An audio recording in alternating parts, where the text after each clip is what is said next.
Tua itu mengambil kembali daftar mas kawin.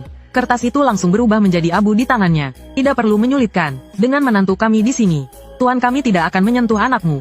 Tapi apakah menantu kami bisa menerima anakmu atau tidak? Itu bukan keputusan tuan kami. Setelah berkata demikian, wanita tua itu mengulurkan tangan dan mengambil liontin giok dari leher anak itu, memainkannya di tangannya. Tiba-tiba, cahaya emas keluar dari liontin itu. Wanita tua itu langsung seperti terkena petir, melempar liontin itu. Pria itu segera mengambil liontin, membacakan mantra pelan, dan cahaya dari liontin itu menghilang. Wanita tua itu tertawa dan berkata, "Tidak kusangka, dia sudah mulai melindungi tuannya. Baiklah, kelihatannya anak ini memang tidak ditakdirkan untuk mati. Jika menantuku bersedia menyelamatkan anak ini, tuan kami tidak akan mengatakan apa-apa." Wanita tua itu jelas sangat terkejut, dan tidak ingin tinggal lebih lama di rumah kami. Baiklah, anak itu sudah kulihat. Selain sedikit polos dan sederhana, dia juga cukup memenuhi syarat. Long Changming, lebih baik kamu mulai mempersiapkan mas kawin. Adapun para penduduk desa, pada hari itu, saya akan memastikan mereka tetap tinggal di rumah. Setelah berkata demikian, wanita tua itu menghilang dari tempatnya. Setelah wanita tua itu pergi, pria itu mengeluarkan sapu tangan, dan terus mengelap keringat dingin di dahinya. Anak itu bertanya dengan rasa ingin tahu, siapa sebenarnya wanita tua itu? Apakah dia benar-benar dari keluarga istriku? Anak kecil, apakah kamu tahu apa itu dewa dan roh jahat?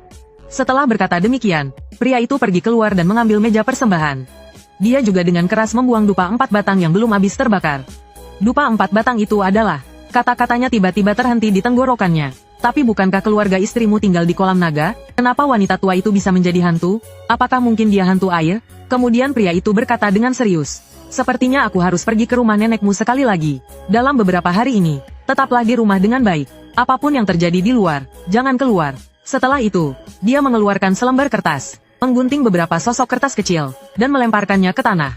Sosok kertas itu langsung melompat-lompat dan berlari keluar halaman. Tidak terasa, tibalah hari kelima bulan itu. Pria itu kembali ke rumah dengan menunggang kuda. Dia menyerahkan sepasang kertas putih kepada anaknya dan berkata dengan dingin, "Tempelkan ini di pintu. Malam ini kita akan menjemput istrimu." Anak itu membuka kertas tersebut dan menemukan itu adalah kertas duka untuk orang mati. Dia bertanya dengan bingung kepada ayahnya apakah ini salah. Tidak salah. Hidup adalah mati. Mati adalah hidup.